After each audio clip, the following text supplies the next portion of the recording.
គ្នាខ្ញុំតិចតែតាន់ខ្ញុំតាន់ដូចដុំឥតគេបុកខ្ញុំអត់ចូលអត់ស្គាល់កុំធ្វើដូចស្និទ្ធរាប់ខ្ញុំបានរាប់ចោះស្អប់ខ្ញុំកុំចូលមកចិត្តមានមិត្ត2 3នាក់ប្រសើរជាងយកកពើធ្វើមិត្ត Yes sir you know គ្នាខ្ញុំតិចតែតាន់ខ្ញុំតាន់ដូចដុំឥតគេបុកខ្ញុំអត់ចូលអត់ស្គាល់កុំធ្វើដូចស្និទ្ធរាប់ខ្ញុំបានរាប់ចោះ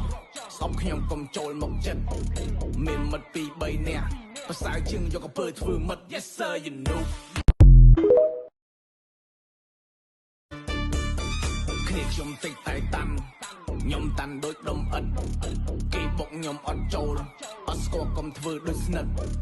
រាប់ខ្ញុំបានរាប់ចោះស្អប់ខ្ញុំកុំចូលមកចិត្តមានមិត្ត2 3នាក់ប្រសើរជាងយកកពើធ្វើមិត្ត Yes sir you know